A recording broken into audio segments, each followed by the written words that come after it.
sort of became interested. Oh, I didn't know about all those relatives. And then shortly thereafter, I moved out to Southern California, and I got involved with the Japanese American National Museum. They were just starting up at that time. And I became more interested because since the museum was about our heritage, I figured I should find out a little bit more about my own heritage. So I started researching, and there were some materials available, but not a whole lot. And so I started digging and digging, trying to find what other documents were available, what sources of material. And there wasn't a whole lot available that most people would know about.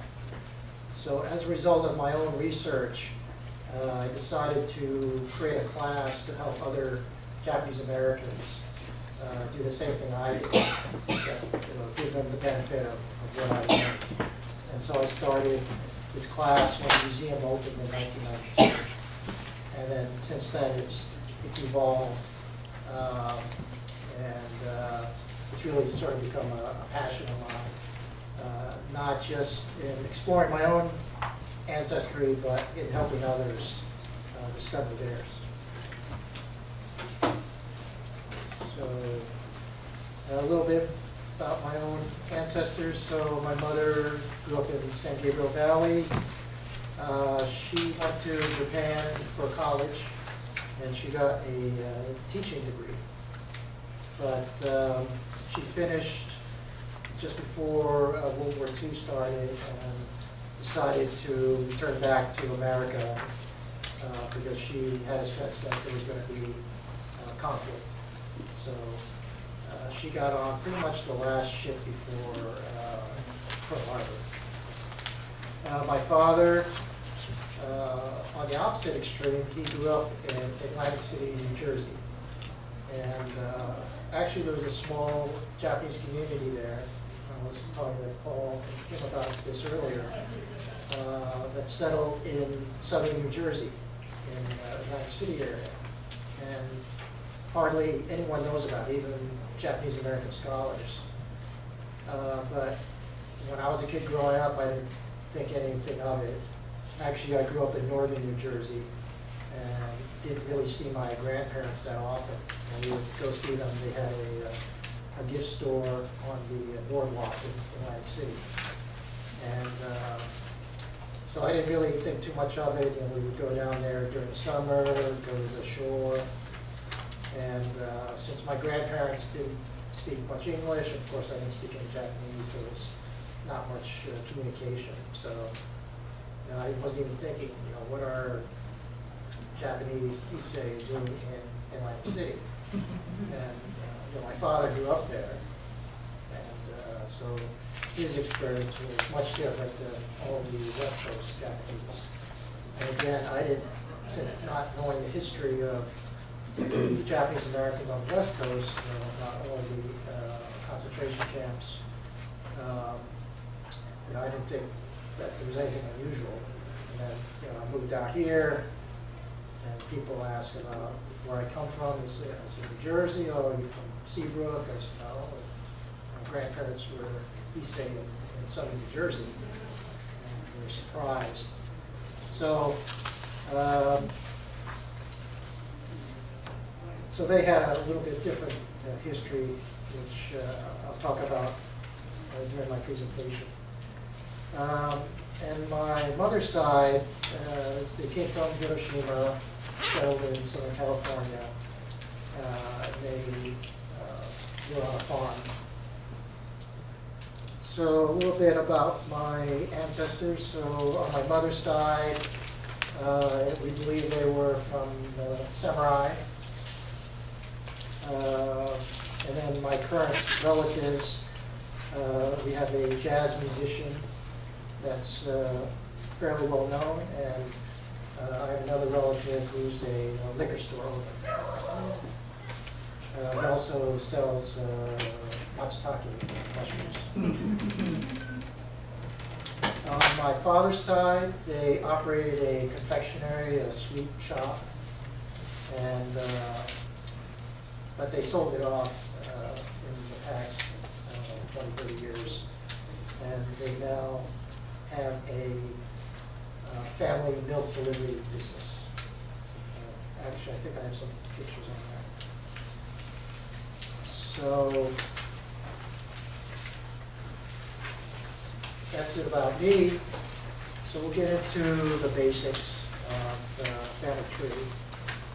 So when we're talking about the actual family tree itself, there's many different types of family trees, but there's two major ones that everyone is probably familiar with.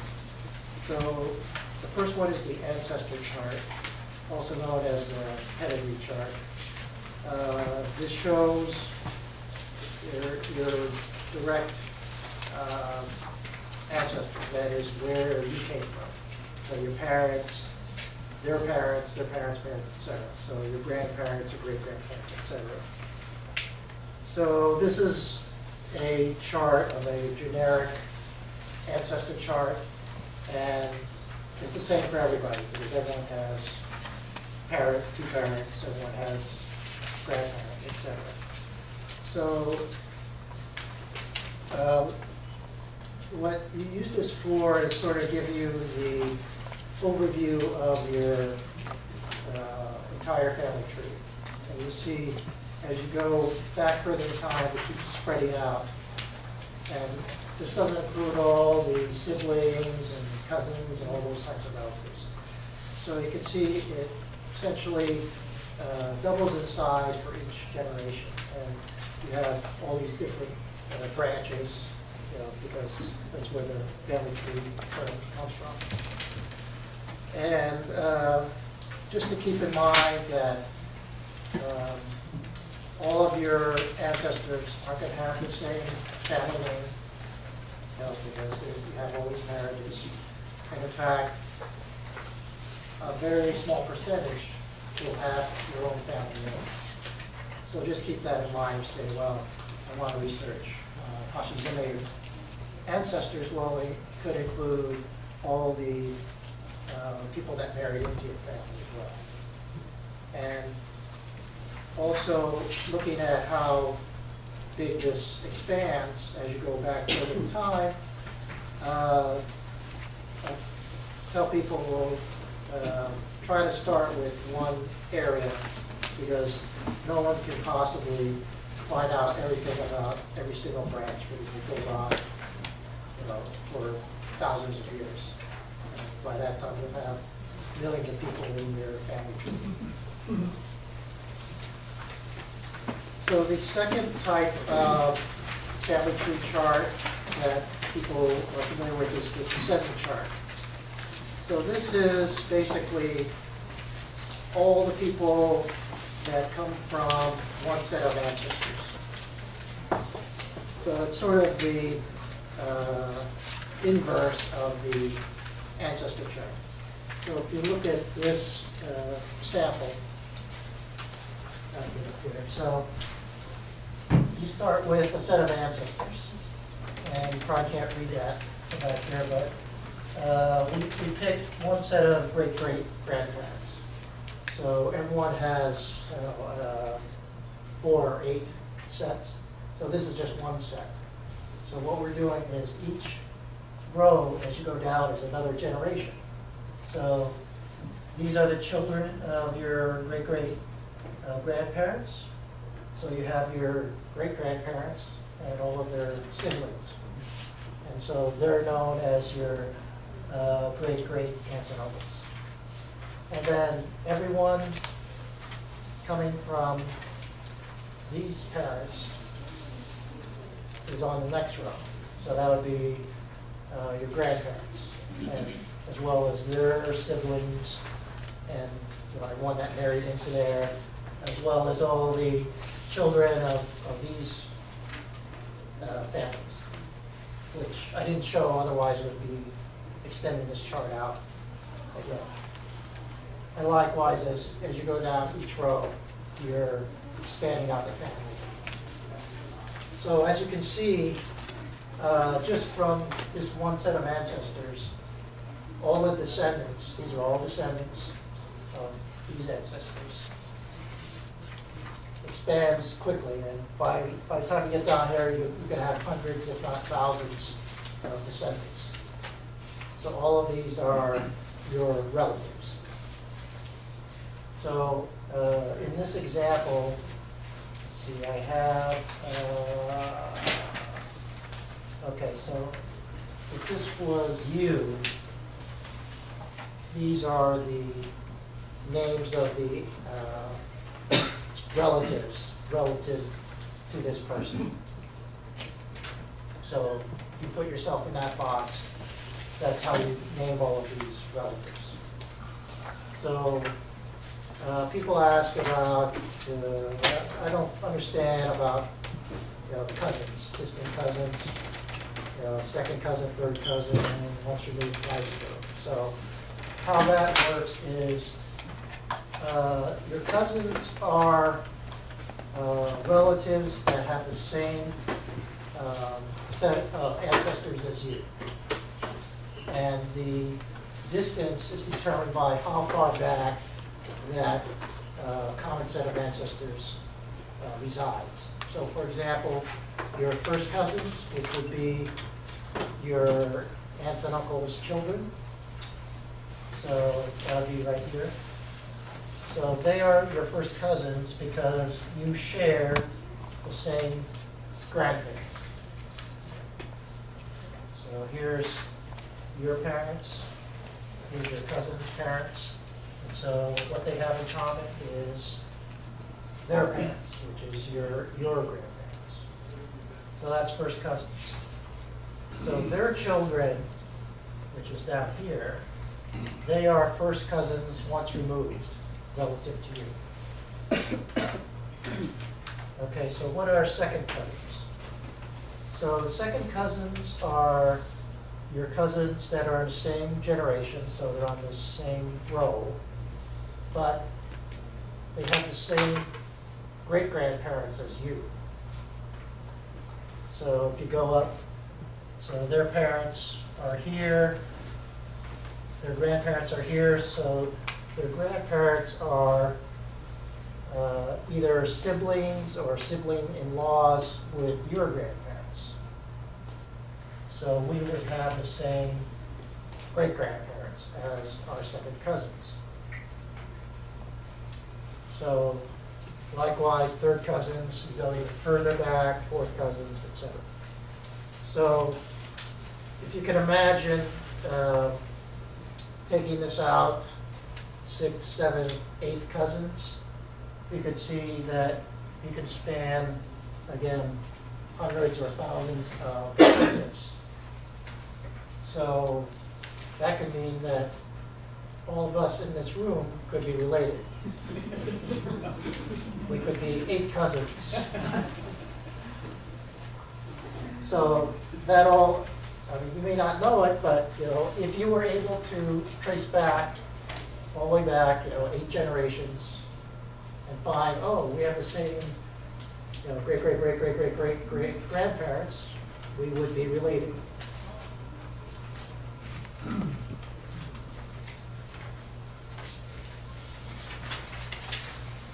So this is just the explanation of what I just explained.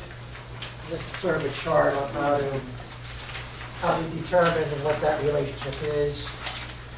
But I don't remember these things off the top of my head. So people want to ask you, okay, well, how are we related? And you just say, well, we're distant cousins. But generally, if you want to find out the exact relationship, you look on this chart, or if you're keeping track in some family tree computer program, it will tell you automatically. You just say, okay, how are these 2 people related? So, but don't get too caught up in what the exact definition is. But just to keep in mind that anyone could be related to you, if you go back far enough. And so this is sort of a live example of how 2 people that you would expect to be related. So we have Arnold Schwarzenegger and Clint Eastwood. So someone researched their family tree and found out they had a common set of relatives. Actually, it's through marriage because it's really related through his now ex-wife, Maria Shriver. So it's actually Clint and Maria that were more directly related through, again, I don't know what the exact, whether it's 10th cousin, twice removed, whatever it is, through marriage. And another example, so we have John Kerry and George Bush, who were, they were, of course, running against each other for the presidency, and we find out that they're related. So I have actually an example of how I discovered the second cousin that I didn't know about.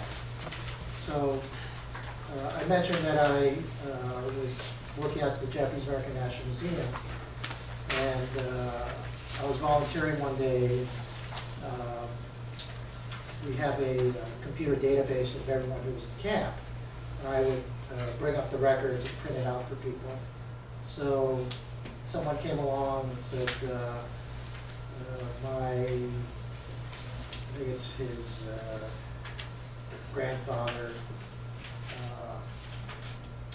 was in camp. He wanted to find out the records. So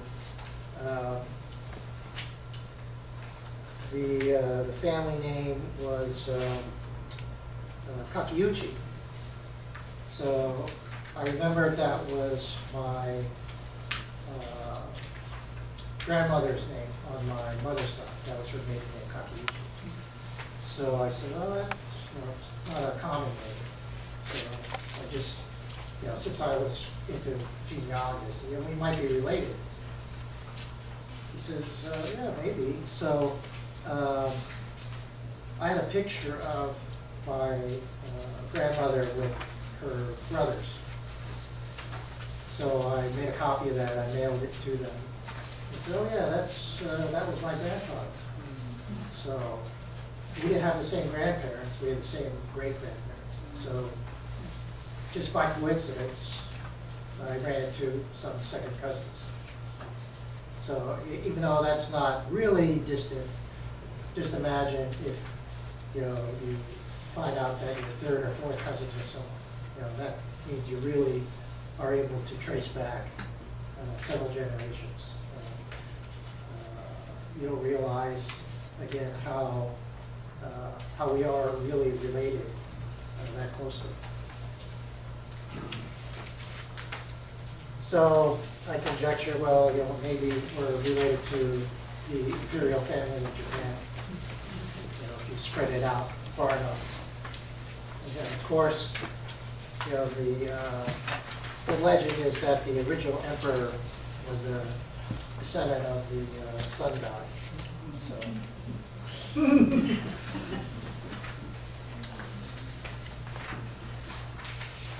So as far as collecting the information, this is sort of the basic information that people usually collect to create the family tree: the name, dates, locations, etc. And the way to collect it, have a form here. What I did is I modeled it after some computer software, because with this much information that you're collecting and all the details, usually you want to collect it in a computer. So I don't know how prevalent computer usage is among all of you, but if you are using it, then we recommend getting a computer program that will specifically capture family tree information. If not, if you have some relatives into computers, see if they can help you out. So if you try to maintain this manually, it can be very cumbersome, and it's a lot of handwritten stuff, and you're always trying to update it. So if you're first starting out, what you can do is send out the form to all your various relatives that will have this information and have them fill it out. So basically, it's done by family. So you have spouses and their children. So if the children are married, they would fill out their own form. So they would fill it out at the top, and then on the bottom they would list their children if they have it. So that way you're not trying to figure out, okay, well, that's my second cousin, and don't worry about how they're related, just that, that they're related somehow, and when you put it all together, you'll figure out exactly what the relationship is. And then after you've collected all the data, again, put it in a computer, and the computer will keep track of everything for you. So the computer programs are fairly easy to use. They have a lot of multimedia capabilities. That is, you can provide photos in there. So now with digital cameras, you can just download any photos and incorporate it with all your family tree information. I think you could even put in videos. You can put in a lot more information. If you have a little biography about people, you can put that in. So it's all captured in that program, sort of like an electronic family album. And then if you want to publish it, there's a lot of features in these computer programs where you can just essentially create the book or an album, press the button, it'll spit it out, and then what a lot of people do is actually publish it. They create a booklet, and they prepare it for like family reunions, so they can create 100 copies, and that way it's shared among everybody. Or you can put it on your website if you have one. That way, people are spread out; they can access it from anywhere. So I think the most popular software is Family Tree Maker. I use that. I've been using it for almost 20 years. It's about $30 or $40 depending on, and it's usually you can get it in Staples or Office Depot, or you can get it online. But there's lots of other programs out there. A lot of them are free. They have similar capabilities.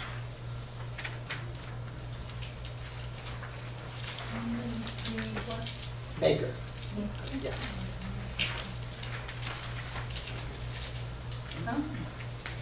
Okay, so now I'll get into the heart of how to research your Japanese family tree. So, just as a preview, it is challenging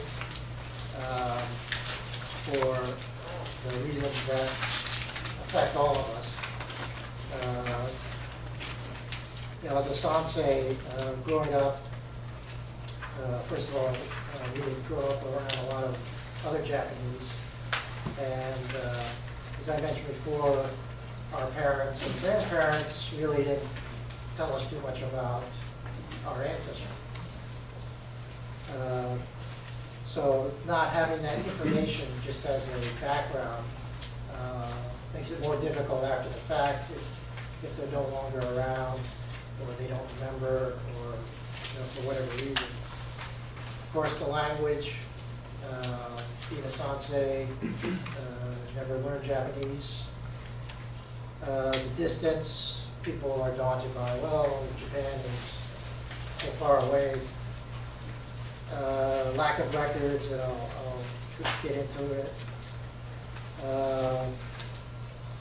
Requires some knowledge of where you came from. And again, I'll get into that.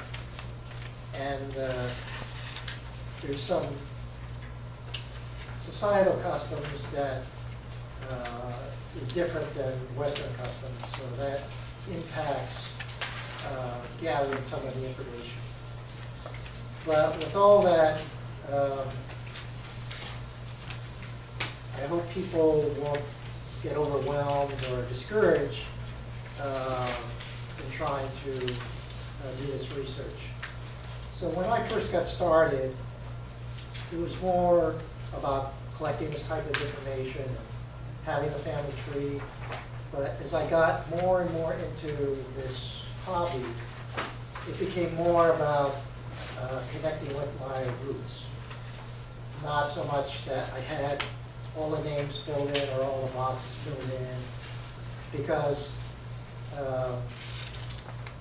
I don't know these people.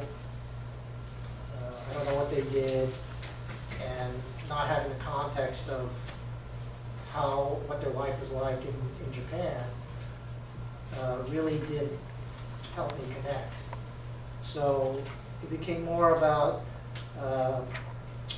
wanting to really explore where I came from in Japan.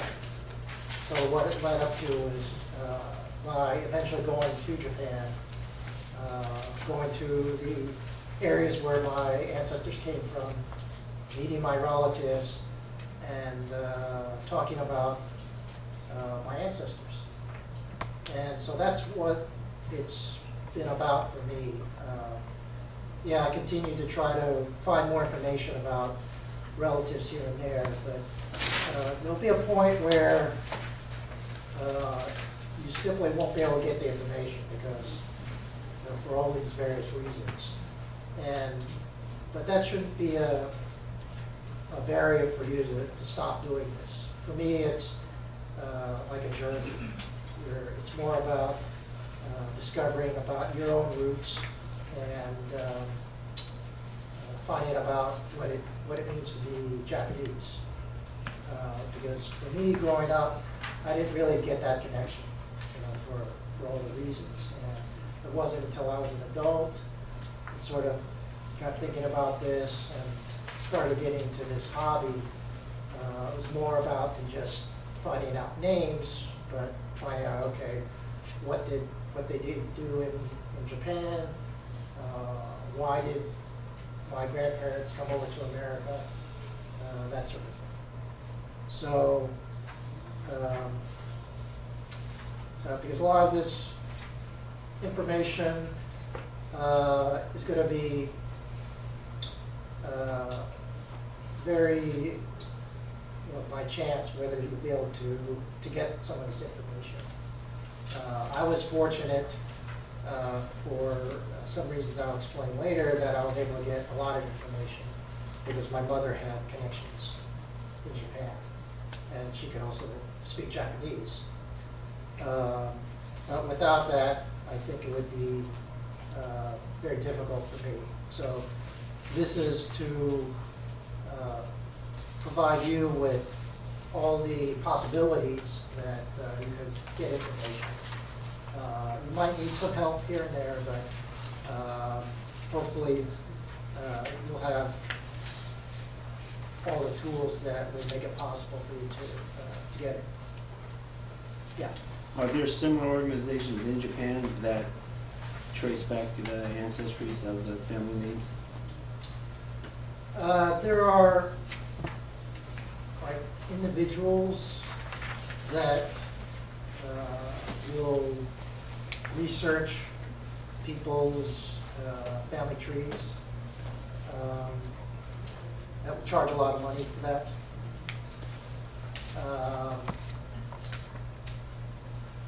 But it will require the same information that I'm showing you for them to research, because you can't just give someone a name and have them try to find your family.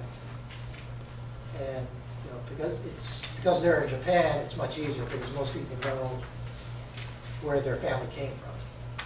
So So it's much easier for people in Japan to engage with these other people that do research. Yeah, a lot of times if you go back to Japan, you can find your cousins. Sometimes they already have the family trees, and that helps them quite a bit. I found that out. They already done the work for you. So the basic starting point is where specifically your ancestors came from. Specifically meaning the town, the village, etc. Because that's essentially where your family history started. That's where it probably resides now. The reason is most of our ancestors came from small towns and villages from rural areas, mostly southwestern part of Japan. And like most places around the world, people tended not to move around a lot, especially if they came from rural areas. I mean, you can see it in the United States. You would have many generations staying in that one location. There just wasn't a lot of mobility. Of course, nowadays, with modern cities, people will move around a lot, move away from the small hometown. So what happens is that's where your history started, and that's where the records are kept. And then there is a strong possibility or probability that you have relatives still living in that exact same area. So there's no guarantee that that will be the case for many of you, but at least from people that I've run into, other Sansei, other Issei, who were descended from the Issei who came in the early 1900s. The experience was they still have relatives in that same area, even today. And so that's another reason to need to know that same town to be able to not only get your family history, but also possibly meet other relatives. So you need to identify the village, or in Japanese, mura, or town, machi, or cho. And then the prefecture is too large of an area to narrow down where you came from. Prefecture is like a state, so, and plus, 200 years ago, those prefectures didn't exist in that name. They were named something else. So, so the focus is on identifying what that town and village is. So that town or village is called Kurosato. So this is usually the birthplace or last known residence of your Issei ancestors. So one thing to note is that many of the towns or villages that existed 200 years ago or even 100 years ago do not exist today in name. Because what happened is in recent years, primarily in the past 50, 60 years, there's been a lot of consolidation of these municipalities to make the government more efficient, the local government. So back in 1883, there were over 70,000 towns and villages and cities in Japan. So today, there's a little more than 3,000. So that means, you know, there's a high probability that if you try Googling that town, it will show up. So they've all been consolidated, merged in. They still may be known as part of that city as a particular region. And they still may call it a Cho or a Machi. But you know, that's just something to keep in mind. So as an example, I was looking up my grandmother's birthplace, you know, Wata, and I found out that I couldn't find it. But I know it was right next to the town where my grandfather came from, because that's what my uncle and my mother told me. So I happened to find a website for the Hiroshima Tourism Organization. I emailed them. I figured they could read English because the website was in English and was part of it. And they replied back, they said, yes, the Waka was merged in with Kisa, which is the town where my grandfather came from in the 1950s. So that made sense, and cleared up the mystery of, okay, you know, what happened to the town that my grandmother came from. So there are books that unfortunately are in English, not in Japanese, that publish all these mergers and everything. But I guess the best bet is to do what I did. If you know at least which prefecture it came from or which general area of Japan, you might be able to get a reply if you email them and say, okay, I'm trying to locate this particular town, you know what city or municipality is it part of now.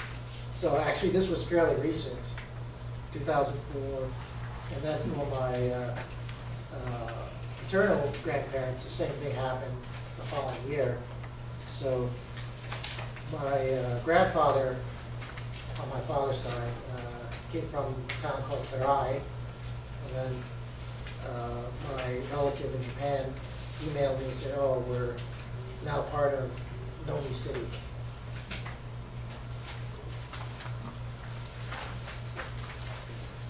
So where would you find this information if you didn't know, if one of your ancestors didn't tell you, if your parents didn't tell you, or grandparents didn't tell you? One place to look is the immigration records. So there were immigration records created for all the immigrants that came in through Angel Island here in San Francisco. Of course, Ellis Island in New York, but 99% of the Japanese came in through Angel Island or one of the other West Coast ports, mainly Seattle, Portland, and Los Angeles. But by far, the largest number came in through San Francisco. So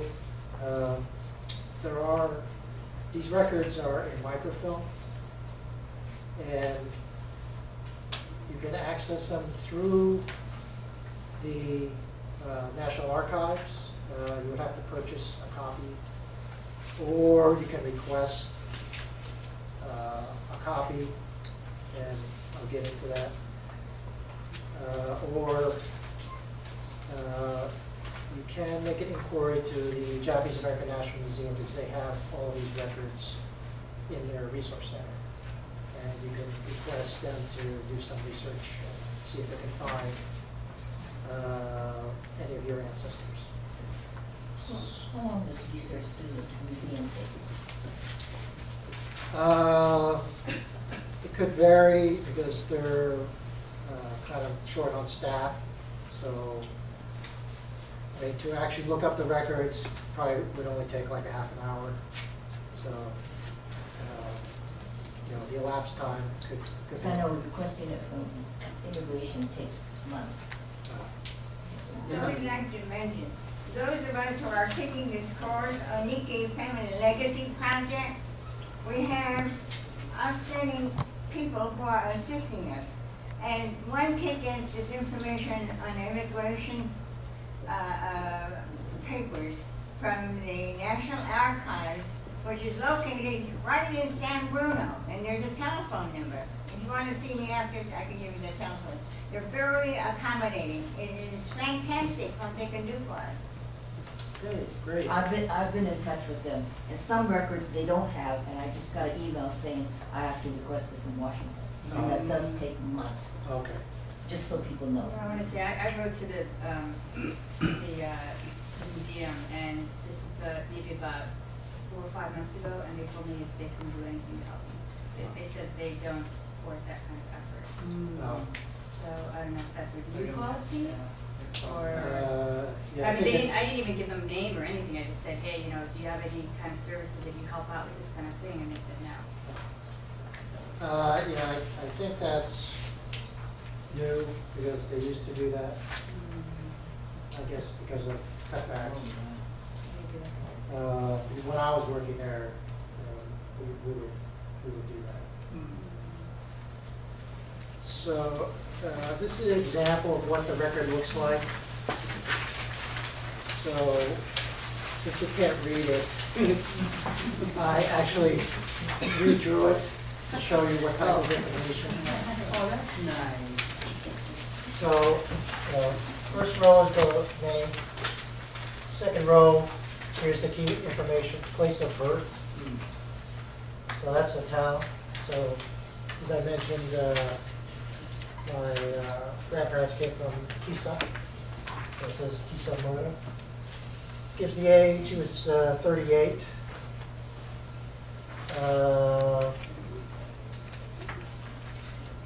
Again, last permanent residence, gives the town name.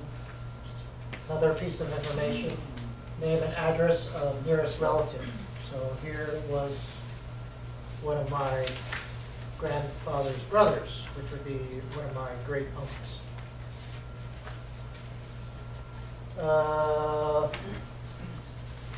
So it said ever in the U.S.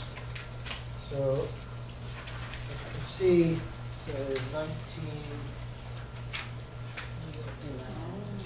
1911, yeah. So what I discovered, so this record was dated 1914. So since I found another record with my grandmother's name for the same date, so of course I came to the conclusion, oh, this is when my grandparents came into the United States.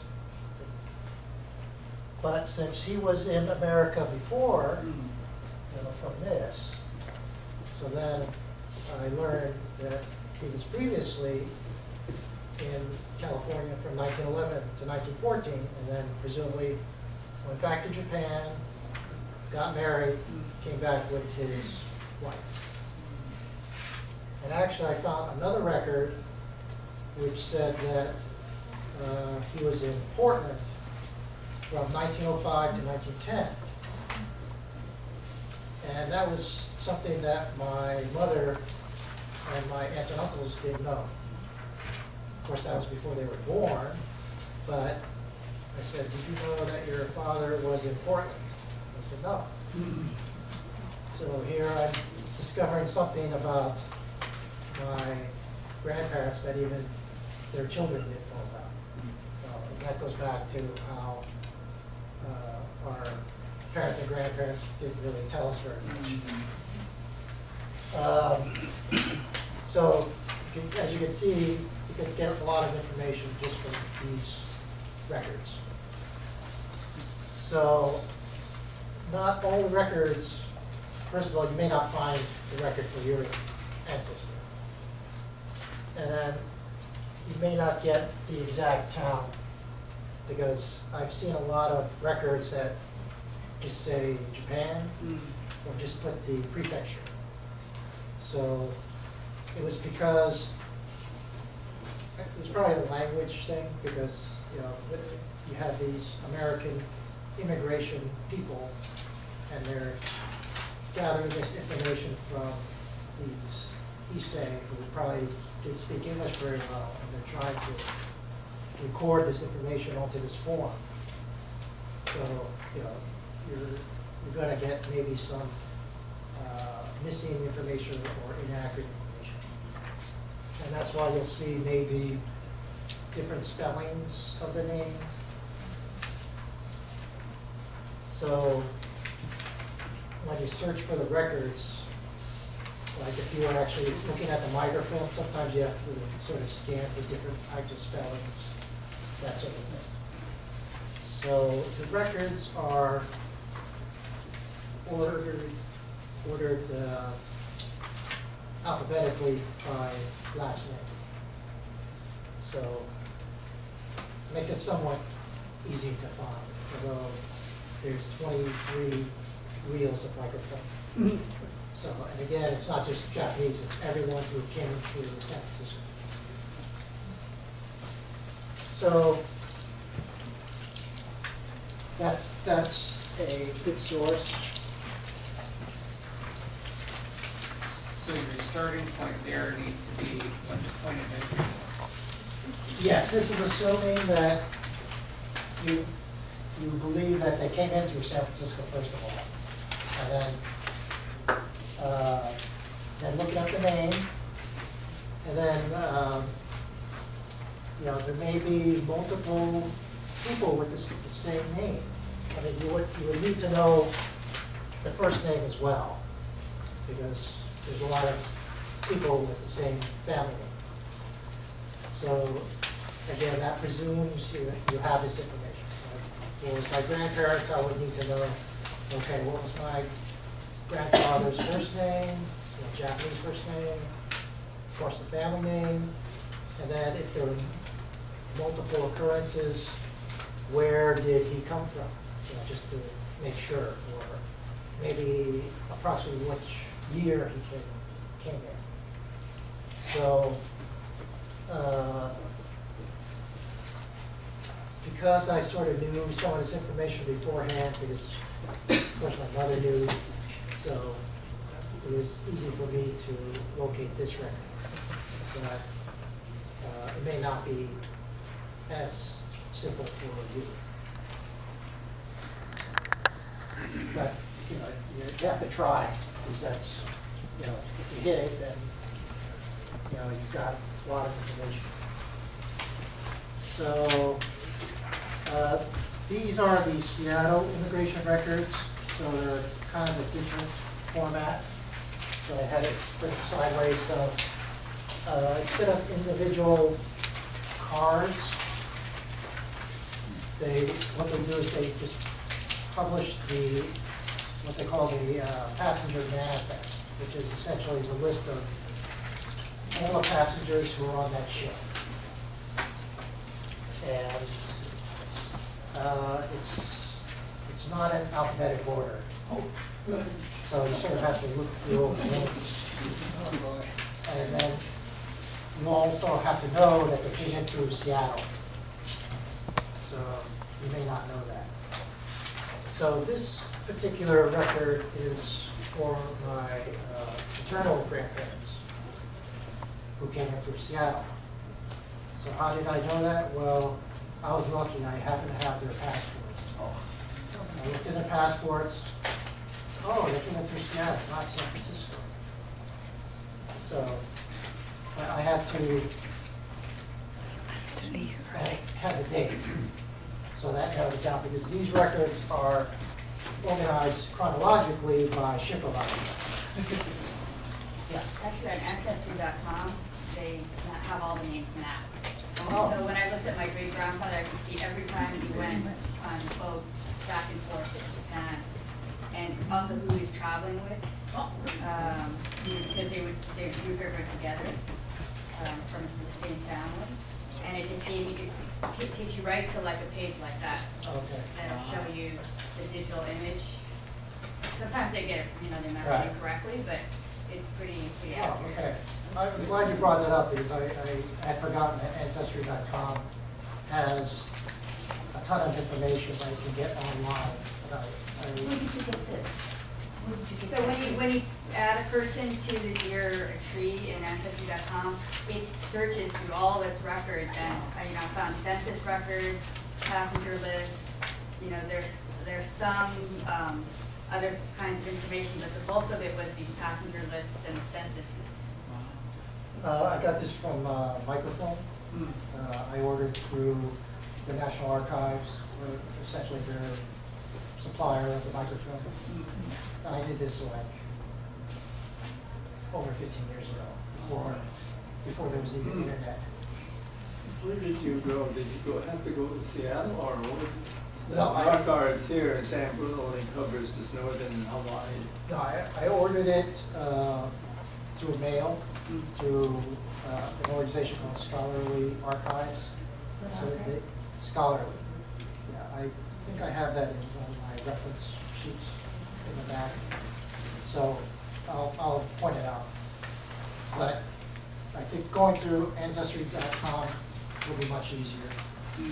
So actually, if you have a computer, so they have a free 2-week trial. I think they still have that. So it allows you access to all their databases. I So- think we get something with this program too, but we're gonna get there's some kind of a deal. You get the 2 weeks. Oh, it's just a regular 2 weeks? This I is your mean, information. they also, I guess they also have software, so, if you buy their software, you probably get some access to their databases. But, if you don't, you could go with their 2-week free trial, do all the research you can. Take And too then much cancel. work and, yeah. Or, I think if you want to pay for it, I think it's like $120 per year or something.